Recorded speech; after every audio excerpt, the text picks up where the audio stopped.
அடுத்து நாம் 49 காலம் அறிதலுக்கு செல்கிறோம். இப்ப அந்த வரிசையில 3 அதிகாரங்கள் அறிதல் என்கிற தலைப்பிலே அடுத்தடுத்து வருகின்றன. இப்ப 48 வழியறிதல், 49 காலம் அறிதல். காலம் பொன் போன்றது என்று சொல்வார்கள். இன்னும் சிலர் காலம் பிளாட்டினம் போன்றது என்பார்கள். பிளாட்டினம் நான் பார்த்ததே இல்லை. அது தங்கத்தை விட விலை உயர்வானதாம் பிளாட்டினம் என்பது என்று சொல்லுகிறார்கள். பொன்னையும் பிளாட்டினத்தையும் கூட வாங்கி விடலாம். ஆனால் போன நொடியை நான் வாங்க முடியாது, போன மணித்துளியை வாங்க முடியாது, போன மணியை வாங்க முடியாது, சென்ற நாளை, நேற்றைய நாளை இன்று வாங்க முடியாது, என்றும் வாங்க முடியாது. அது முடிந்ததுதான். ஆனால் போனால் வராதது பொழுது ஒன்றே என்பதை நாம் நினைவில் இந்த அதிகார தலைப்பினுடைய கருத்தை அழுத்தம் திருத்தமாக சொன்னால், போனால் வராதது பொழுது, பொழுது என்பது காலம், பொழுது ஒன்றே. காலமும் இடமும் ஒன்றை ஒன்று விட்டு பிரியா தன்மையுடையது, இரட்டை பறவைகள் காலமும் இடமும். அதான் இடனறிதல் பின்னால் வரப்போகுது. காலத்தால் இடத்தையும் இடத்தால் காலத்தையும் தீர்மானிக்கலாம் என்பதை அறிவியல் அறிஞர் ஐன்ஸ்டீன் சொல்லியிருக்கான். அவன் போன நூற்றாண்டுல சொன்னான். நம்மாலே 20 நூற்றாண்டுக்கு முன்னாலேயே சொல்லிட்டார். காலத்தால் இடத்தையும் இடத்தால் காலத்தையும் தீர்மானிக்கலாம் என்று அறிவியல் அறிஞர் ஐன்ஸ்டீன் கூறினார். இதேதான் திருவள்ளுவர் 2000 ஆண்டுகளுக்கு முன்னாலேயே சொன்னார். அதுக்கு முன்னாலேயே தொல்காப்பியர் சொன்னார். இலக்கணத்துல தொல்காப்பியர் அகப்பொருளின் முப்பொருளாக முதற்பொருள், கருப்பொருள், உரிப்பொருள்களை கூறுகிற போது முதல் பொருளாக காலமும் இடமும் என்று சொல்லுகிறார். காலமும் இடமும் என்று திருவள்ளுவருக்கு முன்னாலேயே தமிழ் இலக்கணம் செய்த பெருமகனார் தொல்காப்பியனார் சொல்லுகிறார். வள்ளுவம் காலமறிதலை அடுத்து இடமறிதலை கூறுவதை நாம் பார்க்கிறோம். காலம் கருதி இடத்தால் செய்ய என்று இதிலேயே 4வது குறளிலே பார்க்க போகிறோம். ஒரு நொடி பொழுதில் தொடர்வண்டி தவறவிட்டவர்கள் உண்டு. ஒரு நொடி பொழுதில் அந்த பேருந்தை விட்டால் அடுத்த பேருந்துக்கு அரை மணி நேரம், 1 மணி நேரம் என்று காத்திருக்க வேண்டிய சூழல் ஏற்பட்டுவிடும் என்பதனாலே நொடி பொழுது எவ்வளவு இன்றியமையாதது என்பதை நாம் தெளிவு பெற வேண்டும். ஒரு கருத்தை சொல்லுவார்கள். ஆங்கிலேயர்கள் ஒரு மணித்துளியை மிக பெரிதாக எண்ணுவார்கள் என்று. ஒரு கடிகாரத்தில் சின்ன முள் என்று இருக்கும், அது மணி. பெரிய முள் என்று இருக்கும், அது நிமிடம் என்று சொல்லுகிற மணித்துளி. இன்னொன்று தப்பிக்கிட்டே இருக்கும், அது நொடி பொழுது, நொடியை காட்டுகிற முள். இந்த மணியை காட்டுகிறவர்கள் நாம், சின்ன முள்ளு. இந்த மணி துளி இருக்கு பாருங்க, நிமிடம், அதை காட்டுபவன் ஆங்கிலேயன். இந்த துள்ளுது பாருங்க நொடி, அது ஜப்பான்காரன் என்று தமிழறிஞர் முத்தமிழ் காவலர் கூறுவார். அடிக்கடி இந்த செய்தியை கூறுவார். நாம் இந்த பொழுதுகளை வீணாக்குவதில் இந்தியனை போல யாரும் இருக்க மாட்டார்கள். ஜப்பான்காரன் மாதிரி, ஏன் வெள்ளைக்காரன் மாதிரி நாம் காலத்தை கருதினால் கூட உலகத்தில் நாம் தான் உயர்ந்து நிற்போம். இந்த வெட்டி பொழுதை போக்குவதில் நம்மை போல உலகத்தில் வேறு யாரும் இருக்க முடியாது. இந்தியனை போல வெட்டி பொழுதை போக்குவதில், அதைத்தான் வெட்டி பொழுதை போக்காதே என்று பயனில சொல்லாமை என்று ஒரு அதிகாரத்தை எழுதினார். வீண் பொழுதை போக்காதே, தேவையற்றவற்றை மட்டும் பேசு. இது நம்முடைய இலக்கியங்கள் எல்லாம் சொல்லி இருக்கின்றன. இவன் படித்தால் கூட அதை படித்தபடி நிற்பதில்லை. அதுதான் நம்மிடம் உள்ள மிகப்பெரிய கோளாறு. படித்ததை உள்வாங்கிக் கொண்டு அதன்படி நடப்பதில்லை என்று கங்கணம் கட்டி கொண்டிருக்கிறோம். அதனாலதான் நம்மிடம் இருக்கிற கோளாறு காரணமாக இந்த நிகழ்வு. சந்தடி சாக்கில் நான் என்னுடைய செய்தி ஒன்று சொல்லிவிடுகிறேன். நான் என்னுடைய பள்ளியிலே 240க்கும் மேற்பட்ட நிகழ்ச்சிகளை நடத்தி இருக்கிறேன். ஒரு நிகழ்வு கூட, ஒரு வினாடி கூட காலதாமதமாக 9:20க்கு பிரேயர் வழிபாட்டு கூடத்தில் 9:18க்கு எல்லாரும் அப்படி நின்றணும். 9:19க்கு அந்த ஆர்டர்ல இருப்பாங்க. 20 ஆகிற போது சரியாக அந்த தமிழ் தாய் வாழ்த்தை தொடங்கும். இது நாள்தோறும் நடக்கின்ற நிகழ்ச்சி. நான் சொல்வது சிறப்பு நிகழ்வுகள், ஆண்டு விழாக்கள், மாத நிகழ்வுகள் அனைத்துமே ஒரு நொடி பொழுது கூட காலதாமதமாக நடத்துவதில்லை. அதேபோல் நிறைவு செய்வதும் அவரவர்கள் வீட்டிற்கு செல்லுகிற மாதிரி நடத்துவது. தனியாக நான் ஒரு இலக்கியம் என்ற அமைப்பை ஏற்படுத்தினேன். இந்த காலத்தில் தொடங்குவதை எங்களுடைய உறுப்பினர்கள் அந்த கூட்டத்திற்கு வராதவர்களோடு நான் சமாதானம் செய்து கொள்வதில்லை. குறித்த நேரத்தில் தான் தொடங்குவேன், குறித்த நேரத்தில் நிகழ்ச்சியை முடித்து விடுவேன். நான் பிறரை கொண்டு வந்து நிகழ்ச்சியை நடத்துகிற நிகழ்ச்சி நான் பேசுவதில்லை. மற்றவர்களை கொண்டு வந்து அவர்கள் பேச வைக்கின்ற நிகழ்வுகளிலேயும் இந்த இந்த வரையறை அவர்களுக்கு நான் சொல்லிவிடுவேன். இந்த காலத்தில் முடிக்க வேண்டும், இந்த காலத்தில் தொடங்க வேண்டும், அதற்கு நீங்கள் ஒத்துழைக்க வேண்டும் என்று. எவ்வளவு பேர் வருகிறார்கள் என்பதை பற்றி நாங்கள் கவலைப்படுவதில்லை. ஏனென்றால் காலமறிதல் என்பதை உயிர்கொள்கையாக கொள்ள வேண்டும். ஒரு மணித்துளி முன்னே உள்ளே இருக்க வேண்டுமே தவிர வேறு யார் மேலையாவது நாம் காலதாமதமாக வந்ததற்கு அந்த வண்டி லேட், இந்த வண்டி லேட், இதனால் இந்த காரணத்தினால் நான் காலதாமதமாக வருகிறேன் என்று நொண்டி சாக்குகளையோ தான் காலதாமதமாக வந்ததற்கு இன்னொருவர் மேலேயோ பழி ஓடுவதை தவிர்க்க வேண்டும். இது தவிர்க்க முடியாத சில நிகழ்ச்சிகள் ஏதேனும் ஒன்று நிகழ்ந்து விடுவதுண்டு. இதெல்லாம் மீறி ஓரிரு நிகழ்ச்சிகள் நம்ம எல்லாம் மீறி எவ்வளவு சிறப்பாக செய்தாலும் அது விதிவிலக்கு, மிகச்சிறிய விதிவிலக்கு. அதனால 100 நிகழ்ச்சி நடத்தி 100ஐயுமே விதிவிலக்குன்னு சொல்லக்கூடாது. ஏதேனும் ஒன்று சொன்னால் சரி.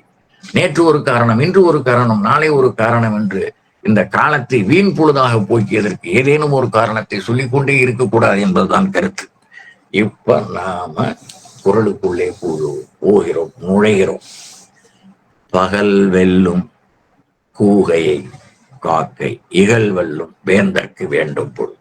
பகல் வெல்லும் கூகையை காக்கை, ஈகல் வெல்லும் வேந்தற்கு வேண்டும் பொருள். இது எப்படி படிக்கணும்? பகலில் காக்கைக்கு வலிமை மிகுதி, பகலில் காக்கைக்கு வலிமை மிகுதி, இரவில் கூகைக்கு வலிமை மிகுதி. இப்ப முதல்ல பாருங்க, முதலை பற்றி பின்னால பார்க்க போறோம். அது தண்ணிக்குள்ள இருக்கும்போது வலு அதிகம். அது யானையே ஆனாலும் அதை பிடிச்சதுன்னா விடாது. யானை எவ்வளவு மேட்டுக்கு இழுத்தாலும் அதால அது தண்ணிக்குள்ளதான் இழுத்துரும், முதல்ல இழுத்துரும்.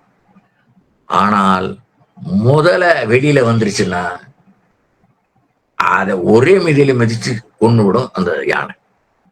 அது பற்ற முடியாது. இந்த காலை பற்றினால் அந்த காலினாலே அதனுடைய முதுகிலே தலையை அல்லது தலையிலே வைத்து அதை கொன்றுவிடும். அதுக்கு நீரிலே வலு அதிகம், இதற்கு நிலத்திலே வலு அதிகம். அதே போல காக்கைக்கு பகலிலே வலிமை அதிகம். கூகையன் இரண்டும் பறவைகள். பறவைகளை பற்றி திருக்குறள்ல என்ன சொல்லப்பட்டது என்றால், இந்த இரண்டு காக்கையும் கூகையும் வருகிற குறள் எது என்றால் இந்த 481வது குறள் என்று சொல்ல தெரிய வேண்டும். அதை அடிக்கோடு போட்டு கீழே குறிச்சு வச்சுக்கணும் உங்களுடைய நோட்டு புத்தகத்துல. காகமும் கூகையும் என்ற இரண்டு பறவைகளும் வருகிற குறள் 481 அப்படின்னு குறிச்சுக்கணும். காக்கையை பற்றி மட்டும் ஒரு குறள் வருது, காக்கை கரவா கரைந்தும் ஆக்கும் அண்ணன் இராக்கே உலை என்று. அது வரும்போது சொல்லும், சுற்றந்தடால்ல வரும் பின்னால. இவற்றிற்கு வலிமையும் வலிமை இல்லாமையும் ஆகிய இரண்டும் இவை தீர்மானிப்பதாக இல்லாமல் காலம் தீர்மானிக்கிறது.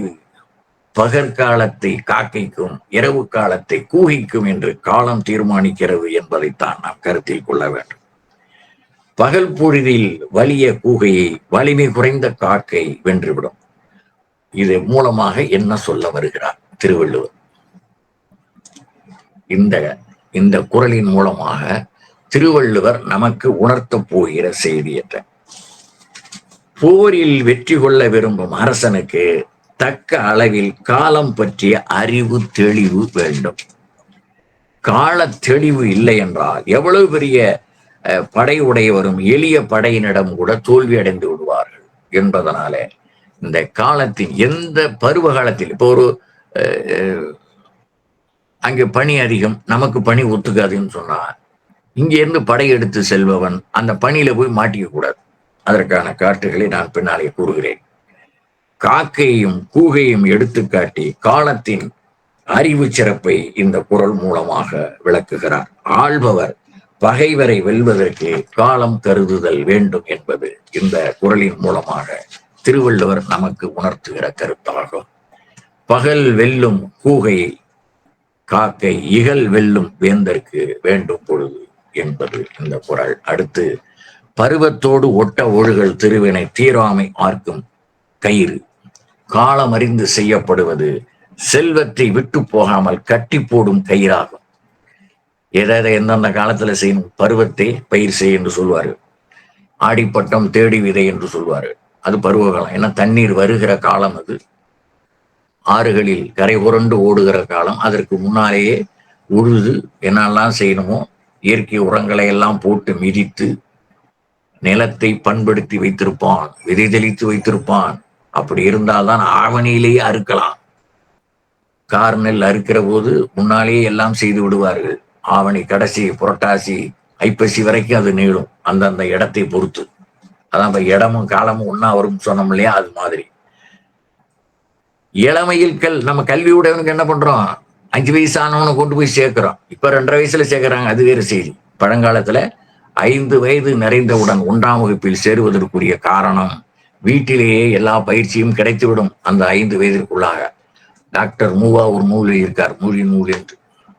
அதுல அவர் சொல்லுகிறார், 3.5 வயதிற்கு மேல் 5 வயதிற்குள் ஒரு குடும்பத்தில் வீட்டில் பெற்றோர்களுடன் உடன் பிறந்த உறவுகளுடன் வளர்கிற போது பெறுகிற அறிவானது அவன் எதிர்காலத்தில் எந்த பல்கலைக்கழகத்திலும் பெறப்போகிற பட்டங்களை விட, பெற்ற கல்வி அறிவை விட, அந்த 3.5 வயதில் இருந்து 5 வயதுக்குள் பெறுகிற அறிவுதான் பெரிது என்று மாண்டிசோரி அம்மையாரும் சொல்லுகிறார். கல்வியாளர் அவர், மேல்நாட்டை சேர்ந்த கல்வியாளர் மாண்டிசோரி அம்மையார் சொல்லுகிறார். நம்முடைய மகாத்மா காந்தியும் சொல்லுகிறார். ஆதார கல்வி திட்டத்துல டாக்டர் மூவாவும் சொல்லுகிறார். நாம் இவற்றையெல்லாம் காதில் போடுவதில்லை. அவன் பிறக்கிற போதே மருத்துவர், அவன் பிறக்கிற போதே பொறியாளர், அவன் பிறக்கிற போதே உயர் நீதிமன்ற நீதிபதி, அவன் பிறக்கிற போதே முதலமைச்சர் என்று முடிவு கட்டி விடுகிறான். அதனால 2.5 வயசுல கொண்டு போய் தள்ளிடுறான். அவன் பூசணிக்காய அவரு ஆசிரியர் அந்த பலகையில படம் போட்டு காட்டுவதை பார்ப்பான். இவன் உண்மையான பூசணிக்காயை வீட்டுல இருந்து பார்த்திருக்கலாம். 5 வயசுல அந்த ஆசிரியர் பூசணிக்காயை போடும்போது பூசணிக்கான்னு அவனாவே சொல்லுவான். இப்ப புரியுதா ஏன் விவேகானந்தர் பெற்றோரை முதல் ஆசிரியர் என்று சொன்னார் என்றால், பிராக்டிக்கலாக இது என்ன காய், வெண்டைக்காய், இது என்ன காய், பூசணிக்காய், இது என்ன காய், தடியங்காய் அல்லது பரங்கிக்காய். ஒரு பக்கம் பரங்கிக்காம்பாங்க, ஒரு பக்கம் தடியாம்பாங்க. இது என்ன காய், புடலங்காய், நீளமாக இருக்கிறது, இது என்ன காய் என்று ஒவ்வொரு காயாக அவன் கேட்டு கேட்டு அறிந்து கொள்ளுகிறது அந்த குழந்தை. அவன் நேரடியாக அந்த பொருள்களை எல்லாம் பார்க்கிறான். இது எடுத்துக்காட்டுக்காக சொல்றேன். இது மாதிரி நிறைய செய்திகள். ஏன் ஏன் ஏன் என்று கேட்கிற போது அது என்னென்ன பயன் கொடுக்கும் என்பதை அந்த அம்மா அறிவால் மனையில் அறிந்து கொண்டே அவனுக்கு சொல்லுவார். இதை வெளிப்படையாக பார்க்கிறான். நாளைக்கு அந்த புத்தகத்துல வெண்டைக்காய் படம் இருக்கும், அந்த ஆசிரியர் என்ன என்பார், வெண்டைக்காய் என்று சொல்லிவிடுவான். இவரு வெண்டைக்கான்னு சொல்லி கொடுத்து 2.5 வயசுல அவனுக்கு அது பிராக்டிக்கல் இல்லாமல் போய்விடும். இப்ப புரிகிறதா? 2.5 வயசுல 3 வயசுல எல்லாம் கொண்டு போய் பள்ளிக்கூடத்துல சேர்க்கப்படாதுன்னு பொங்கனாபுரம் ஆசிரியர்கள் பொறுத்தல்வார்களாக. நமக்கே வேட்டு வைக்கிறான் அப்படின்னு நினைச்சிடாதீங்க. ஆகையினால இந்த 5 வயதிற்கு மேல் என்பதை நான் மட்டும் சொல்லவில்லை. நமக்கு முன்னாலே மகாத்மா காந்தியடிகள் இந்திய அளவிலே சொன்னார், மூவா மாநில அளவிலே சொன்னார், மாண்டிசோரி அம்மையார் உலகளாவிய அளவில் சொன்னார். 97வது அதிகாரத்தில் சொல்லும்போது தலையின் இழிந்த மயிரணையர் பாரு. இங்க இருக்க வரைக்கும் தான் இதுக்கு செல்வாக்கு. இது உதிர்ந்துருச்சுன்னா அதை அப்படி தூக்கி போட்டுருவோம். இது இருக்க வரைக்கும் மகுடம். அது மாதிரிதான் வாழ்க்கையே. உயர்வாக வாழ்ந்து கொண்டிருக்கிற வரைக்கும் தான் வாழ்க்கை. குடி செய்வல் என்னுடைய குடி உயரும் என்றால், இப்ப கோச்சங்களானோட அம்மா என்ன பண்ணா, அவன் ஜோசியக்காரன் சொன்னான், இதெல்லாம் முழுமையா நம்பணும்னு அவசியம் இல்லை, அவரவர்கள் பகுத்தறிவை கொண்டு பகுத்துக் கொள்ளுங்கள். இது வரலாறு. இது கோச்செங்கனானுடைய அம்மா அதை சொன்னான். கணியன் சொல்லுகிறான், இன்னும் ஒரு வினாடி, ஒரு ஒரு நாழிகை என்னமோ சொல்றான். ஒரு நாழிகை என்பது 24 மணித்துளிகள். நாழிகை கிழித்து பிறந்தால் உன் பையன் உலகத்தையே ஆளுவான் அப்படின்னு சொன்னோன்னா, இந்த அம்மா என்ன பண்றா, தன்னை தலைகீழா கட்டி வச்சு அந்த அம்மா தான் இறந்த போனாலும் பரவாயில்ல, பையன் நல்ல பெரிய அளவுல வந்தா போதும் அப்படின்னு தன்னுடைய உயிரை தியாகம் செய்து தலைகீழா கட்டி தொங்க விட்டு அதற்கு பிறகு ஒரு நாழிகை கழித்து பிறந்தவன் தான் கோச்செங்கனான் என்று பெரிய புராணத்திலே அந்த வரலாறு வருகிறது. அவர் ஒரு அடியாராக நாயன்மாராக விளங்குகிறார். இப்ப தன்னை தியாகம் செய்து தன்னுடைய குடியை உயர வைக்க வேண்டும் என்று கருதுகிறாள். அந்த சோசியக்காரன் சொன்னதை வைத்து அவள் தன்னுடைய உயிர் போனாலும் பரவாயில்லை என்று தன் குடி உயர பாடுபடுகிறாள் என்பதுதான் குடி செயல் வகை. 103வது அதிகாரம். குடி செய்வாருக்கு இல்லை பருவம் மடி செய்து மானம் கருத கெடும் என்று தன்னுடைய குடி உயர்வதற்கு தான் எவ்வளவு இழிவாக மற்றவர்களால் கருதப்பட்டாலும் தன்னுடைய உயிரே போனாலும் பரவாயில்லை என்று தன்னுடைய குடியை உயர்த்துகிற தன்மை சிறந்தது என்று அந்த தலைப்புக்கேற்ப அங்கே சொல்லுகிறார். அதை இணைத்து படிக்க வேண்டும். இது பகல் வெல்லும் கூகையை காக்க இகல் வெல்லும் வேந்தற்கு வேண்டும் பொழுது என்பதை, இது பகலிலே ஒரு பறவைக்கு வலிமை, இரவிலே ஒரு பறவைக்கு வலிமை, காலத்தின் அருமை கருதி அதை தீர்மானிப்பதாக இருக்க வேண்டும் என்பதை இந்த குறள் மூலமாக விளக்குகிறார். அடுத்து 2வது குறள். பருவத்தோடு ஒட்ட ஒழுகல் திருவினை தீராமை ஆர்க்கும் கயிறு, காலமறிந்து செயல்படுவது செல்வத்தை விட்டு போகாமல் கட்டி போடும் கயிறு ஆகும். அந்த காலமறிந்து செய்யலைன்னா அது போயிடும். அந்தந்த காலத்தில் அந்தந்த வேலையை அவ்வப்போது செய்ய வேண்டும். இதான் காலத்தினுடைய அருமை. திரு என்பது செல்வம் மட்டுமன்று. இங்க திருவினை என்று வருது பாருங்க. திரு என்பது செல்வம் மட்டுமன்று. கல்வி, கேள்வி, தொழில், இப்படி எல்லாமே செல்வம் தான், எல்லாமே திருதான். தீராமை என்றால் என்ன என்றால் தம்மை விட்டு போகாமை. தீராமை ஆர்க்கும் கயிறு என்பதனால. ஆர்க்கும் என்றால் கட்டும். எதனால? கயிறால. எந்த கயிறால? பல பொருள்கள் சிதறி போகாமல் உருங்குறுத்தி கட்டப்படுகின்ற சுமையாக கொண்டு வருதல் என்பது பருவத்தோடு ஒட்ட ஒழுகல். ஒவ்வொன்றும் அதற்குரிய பருவத்தோடு பொருந்தை செய்வதே முறையான வெற்றியையும் நலத்தையும் வளத்தையும் கொடுக்கும். இதைத்தான் பருவத்தே பயிர் செய் என்றும் ஆடிப்பட்டம் தேடி விதை என்றும் சித்திரை மாத புழுதி பத்தரை மாத்து தங்கம் என்றும் பழமொழிகளை சொல்லுவார்கள் நம்முடைய பெரியவர்கள். இந்த சித்திரை மாதத்து புழுதி பத்தரை மாற்று தங்கம். புழுதி என்றால் நான் கருதுவது கோடையிலே வெப்பத்துல அந்த நிலமெல்லாம், நான் திருச்சி தஞ்சை மாவட்டத்தை 10 மாவட்டமா பிரிச்சுட்டாங்க. அப்ப 2 ஒரு மாவட்டம். இந்த மாவட்டங்கள்ல காவிரி நதி பாயும் மாவட்டங்கள்ல பயிர் செய்கிற நிலமானது பாலம் பாலமாக வெடித்திருக்கும். அந்த மாதிரி காலகட்டங்கள்ல நான் நினைப்பது, இதுல ஏதாவது பொருள் இருக்கிறதா, வேறு பொருள் இருக்கிறதா என்று எனக்கு தெரியவில்லை. இங்க புழுதி என்பதற்கு இயற்கை உரங்களும் பசுந்தாள் உரங்களையும் போட்டு மிதிப்பார்கள். தண்ணி வருகிற போது அப்ப அவங்களுக்கு உழவு உழுது இதெல்லாம் போட்டுட்டாங்கன்னா அதை பதப்படுத்தி வைப்பார்கள். ஏற்கனவே இருந்த சத்துகளோடு இந்த சத்துகளும், அதைத்தான் புழுதி, அதைத்தான் பத்தரை மாற்று தங்கம் என்று சொல்வதாக நான் கருதுகிறேன். சித்திரை மாத புழுதி பத்தரை மாற்று தங்கம் என்று சொல்வது, இதெல்லாம் அந்தந்த காலகட்டங்கள்ல பருவங்கள் செய்துவிட வேண்டும் என்பதைத்தான் பருவத்தோடு ஒட்ட ஒழுகல் திருவினை தீராமை ஆர்க்கும் கயிறு என்கிற குறள் மூலமாக விளக்குகிறார். 3. அருவினை என்ப உளவோ கருவியால் காலம் அறிந்து செய்யும். வெறும் கருவி மட்டும் வெற்றி தராது, காலம் அறிதலும் வேண்டும் என்பதை கருவியால் காலம் அறிந்து செய்யும் அருவினை என்ப உளவோ என்று மாற்றி படித்தால் இதுக்கு சரியான பொருள் கிடைக்கும். கருவியால் காலம் அறிந்து செய்யின் அருவினை என்ப நம்மால் செய்ய அருவினை என்றால் நம்மால் செய்ய முடியாத செயல் என்று ஒன்று உள்ளதா என்று கேட்கிறார். அறிவினை என்ப உளவோ, நம்மால் செய்ய முடியாத செயல் என்று ஒன்று உளதா என்று கேட்கிறார். எப்போ கருவியால் காலம் அருந்தி செய்யும் எந்த வேலை, இந்த கருவி என்பது எந்த வேலை அல்லது என்ன தொழில் என்பதை காலம் அறிந்து செய்தால். ஒரு பழமொழி சொல்லுவாங்க, உப்பு வைக்க போனா மழை வருது, பொறி வைக்க போனா காத்தடிக்குதுன்னு. அதாவது அந்தந்த பருவத்துல செய்யல. அதை போலதான் இது. அந்த தொழிலை காலம் அறிந்து செய்தால் அறிவினை என்ப அருவினை அரிய செயல் என்று ஒன்று உள்ளதா.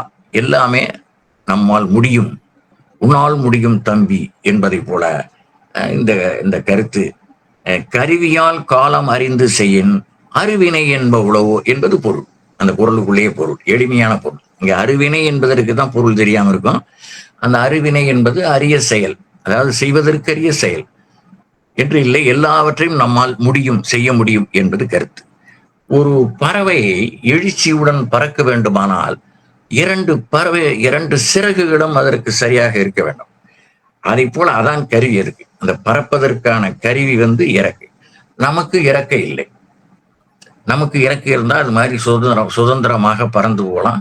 நமக்கு பேருந்தும் வேண்டாம், தொடர் வண்டியும் வேண்டாம், வேற எந்த வண்டியும் வேண்டாம், விமானமும் வேண்டாம், நாமளே பறந்து போகலாம். பேராசி பிடித்தவன் என்பதனாலேதான் பறவைகள் தனக்கு எவ்வளவு தேவையோ அது உண்டதற்கு பிறகு அது வேலை அது பார்த்து. ஆனா நமக்கு தான் ஒரு வீடு பத்தாது, பல வீடுகள் வாங்கி போடுவான். என்னென்னலாம் பண்ணணுமோ அவ்வளவு செய்வான். அதனால நமக்கு ஆசை அதிகமாக இருப்பதனால நமக்கு சிறகுகளை முளைக்க வைக்கவில்லை, எந்த காலத்திலும் முளைக்க வைக்க முடியாது. அறிவினை என்ப உளவோ எனின், அறிவினை என்றால் செய்தற்கரிய செயல். வெற்றி பெறுவதற்கு முடியாத செயல் என்று சொல்வதற்கு எதுவுமில்லை. எடுத்த செயல் எல்லாமும் வெற்றி பெறும் எப்போ காலம் அறிந்து செய்யன் என்பதை மீண்டும் மீண்டும் சொல்லுகிறார். ஒரு எடுத்துக்காட்டு சொல்றேன். சிவகங்கை கோட்டையை வேலு நாச்சியார் கைப்பற்ற வேணும். இப்ப அவங்க கிட்ட கருவிகள்லாம் இருக்கு. நம்மை விட, அதாவது நம்மை என்பது வேலுநாச்சியார், வேலுநாச்சியாரை விட நம்மை விட எதிரியிடம், ஆங்கிலேயனிடம் இதை விட அதிகமான கருவிகள் இருக்கின்றன. இப்ப அவ ஒரு வேலை செய்யறான். என்னை விட இந்த நாடு பெரிது என்று அவள் கருதுகிறாள். அவளுடைய உயிர் தோழியாகிய குயிலி. அவள் இந்த வேறொரு சந்தர்ப்பத்திலையும் இதை நான் சொல்லியிருப்போம். அதனால மீண்டும் மீண்டும் சில எடுத்துக்காட்டுகள் அதற்கு பொருத்தமாக வரும். எண்ணெய் தடவி கொண்டு அவர்களுடைய கண்களை எல்லாம் மறைத்து, இவருடைய செயல்கள்ல அவங்களுக்கு தெரியல, கண்ணை திறந்துகிட்டு இருந்தாலும் கண்ணு தெரியாம நிக்கிறான். இவள் தன் மீது தீ வைத்துக் கொண்டு தான் சாக போறான்னு அவளுக்கு தெரியும். என்றாலும் நாடு காப்பாற்றப்பட வேண்டும். ஆங்கிலேயர்கள் வைத்திருக்கிற கருவிகளை கொண்டு இந்த அரசியையும் கொன்று விடுவான், இந்த மக்களையும் கொன்று விடுவான், நாட்டையும் பிடித்து விடுவான். அதற்காக தன்னுடைய ஒரு உயிர் போனால் பரவாயில்லை என்று காலம் அறிந்து செய்கிறாள் தன்னுடைய சாமர்த்தியத்தினாலே. இதுதான் அறிவினை.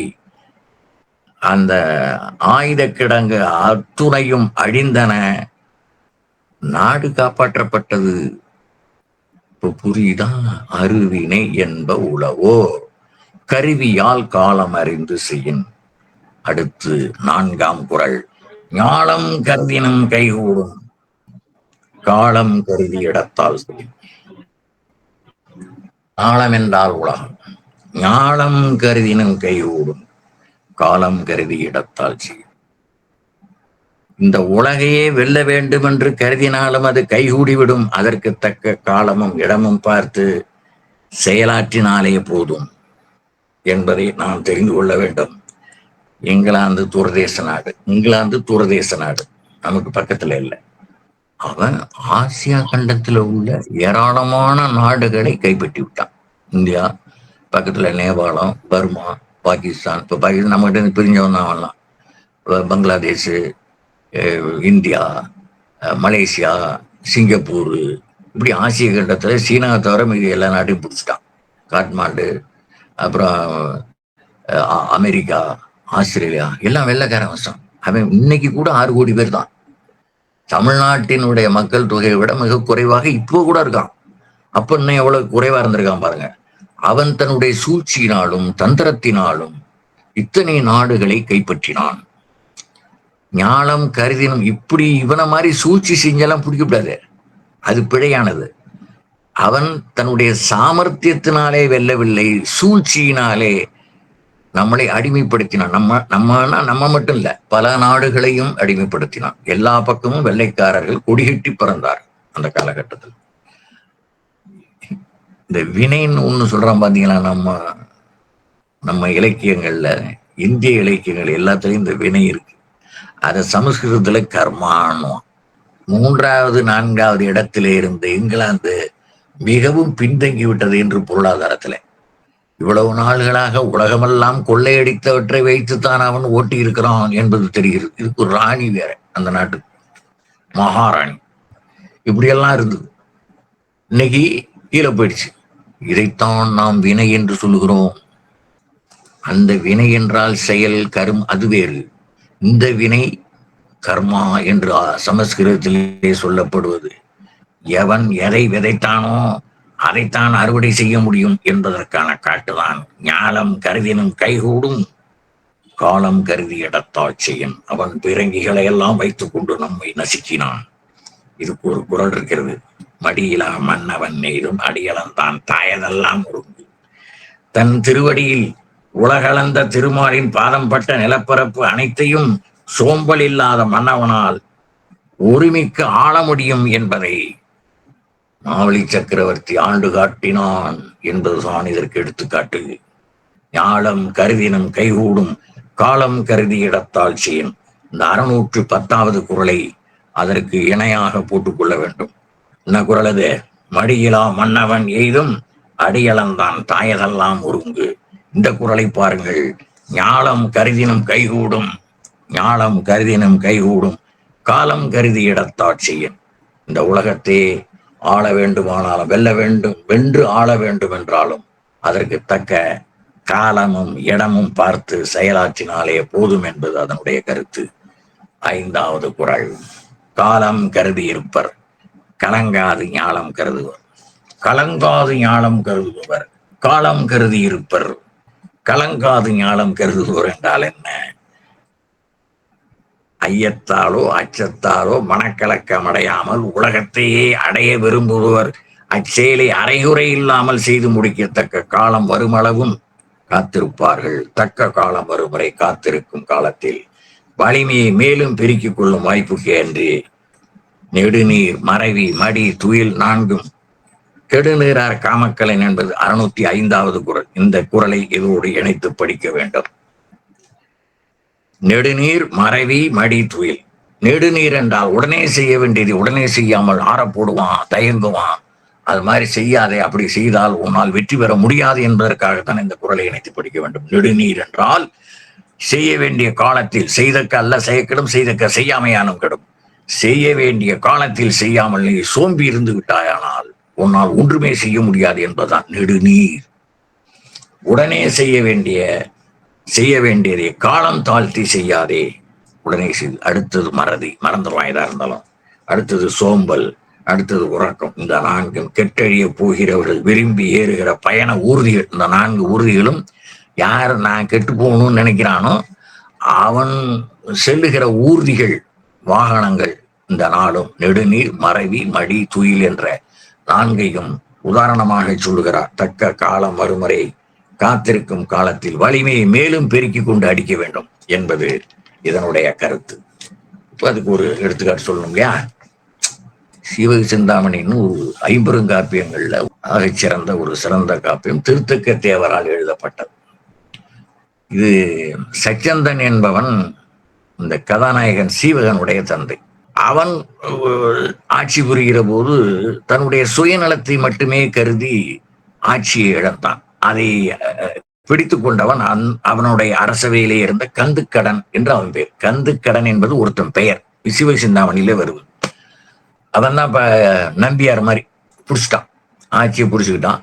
தன்னுடைய மனைவியை கொன்று விடுவான். அவள் பிள்ளை பேருடன் காத்திருக்கிறாள். அவளை மயிலூர்தியிலே ஏற்றி அனுப்பிச்சு விட்டா. அது போய் ஒரு சுடுகாட்டுல போய் இறங்குது அந்த மயிலூர்தி. அப்பவே இந்த பறக்கும் தட்டு மயில் ஊர்தி, விமானம், இதெல்லாம் வந்து நம்ம ஆளுங்க கற்பனை பண்ணி வச்சிருக்கான் பாருங்க. இதெல்லாம் இப்ப 19ஆம் நூற்றாண்டு 20ஆம் நூற்றாண்டுல கண்டுபிடிக்கப்பட்டது ஆகாய விமானம்லாம். இதெல்லாம் நம்மால திருத்தக்க தேவர் 1000 ஆண்டுகளுக்கு முன்னாலே கண்டுபிடிச்சிட்டான். மயில் ஊர்தியில எழுதி அந்த அந்த பொத்தானை தட்டினா அது அப்படியே பறந்து போகுது. மயில் பறந்து போற மாதிரி அந்த மயில் ஊர்தி பறந்து போகுது, போய் அங்க போய் இறங்குகிறது. இவனுடைய கற்பனை எல்லாம் அப்படியே நிதர்சனமாக நடந்து கொண்டு இருக்கின்றன பாருங்கள். நம்மால் பண்ண பறவையை கண்டான் விமானம் படைத்தான் என்று. அதை போல நம்ம ஆட்கள் சொன்னதெல்லாம் நடந்தது. இதுக்கு முன்னாலே இளங்கோவடிகள் 2ஆம் நூற்றாண்டுல பண்ணியிருக்காரு பாருங்க, சிலப்பதிகாரத்துல. அந்த அம்மா வந்து விமானத்துல இறங்கினான் இருக்குது. இதை பார்த்த குன்றக்கூறவர்கள் வந்து சேரன் செங்குட்டு வந்துட்டு சொல்றான், ஐயா அப்படி ஒரு அம்மா வந்தாங்க மேல இருந்து, அவரு கோவலன்கிறவர் வந்தார், அவர் பேர் தெரியல, சொல்றான் வந்தாரு. இந்த அம்மா வந்து தெய்வ சிலை மாதிரி இருந்தாங்க, அவங்க ஏறினாங்க விமானத்துல போயிட்டாங்கன்னு.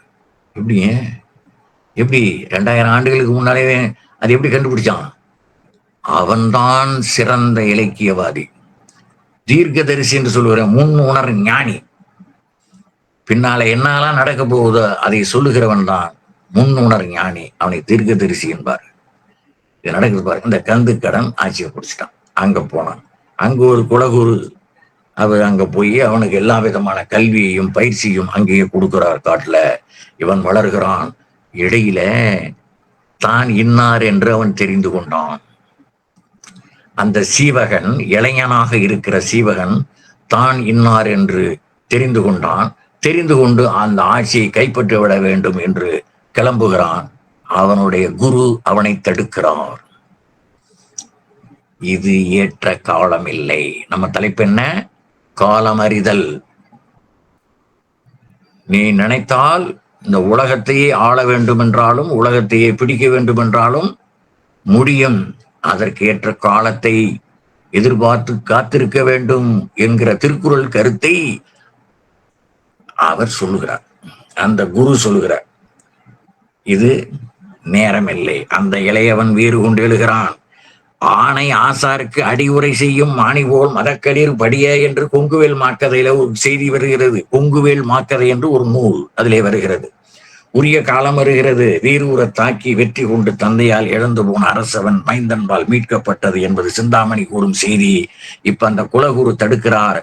நீ இன்னும் முழுமையாக பயிற்சி பெறவில்லை, அதாவது நீ வீரன் தான், உனக்கு நல்ல வலிமை இருக்கிறது என்றாலும் அவனை வெல்லுவதற்கு ஏற்ற அளவுக்கு இன்னும் உங்களுக்கு பயிற்சி தேவைப்படுகிறது. அதோடு நீ படைகளையும் திரட்ட வேண்டியிருக்கிறது. உன்னுடைய நாட்டில் இருக்கிற வீரர்களை உன் பக்கம் இழுக்க வேண்டியது இருக்கிறது. உடனே எல்லோரும் நம்பிவிட மாட்டார்கள். எல்லாவற்றையும் அந்த குலகுரு அவனுக்கு சொல்லுகிறார். ஏற்ற காலம் பார்த்து அடிக்க வேண்டும் என்று. ஏற்ற காலம் வருகிறது. படைகளை திரட்டுகிறான். படைகளுக்கு உண்மைகளை எல்லாம் சொல்லுகிறான். வீர உரைகளை எல்லாம் ஆற்றுகிறான். நேரே செல்கிறான். கந்துக்கடனை அடித்து ஆட்சியை பிடிக்கிறான். புரிகிறதா? காலம் கருதி இருப்பர் கலங்காது ஞாலம் கருதுபவர். கலங்காது ஞாலம் கருதுபவர். முதல்ல இவன் கலங்கினான். இப்பயே பிடிக்கணும்னு அவசரப்பட்டான், ஆத்திரப்பட்டான். அவசரமும் ஆத்திரமும் புத்திக்கு கேடு. உன் தந்தையை அழித்ததை போல இவனை உன்னையும் அழித்து விடுவான். அதனால புத்தி வேலை செய்ய வேண்டும் என்று கலங்காது ஞாலம் கருதுபவர் காலம் கருதி இருப்பர் என்று மேலும் மேலும் சரியான பயிற்சியினை கொடுத்தார். படைகளை திரட்ட செய்தார். படைகளுக்கெல்லாம் பயிற்சி கொடுக்கப்பட்டது.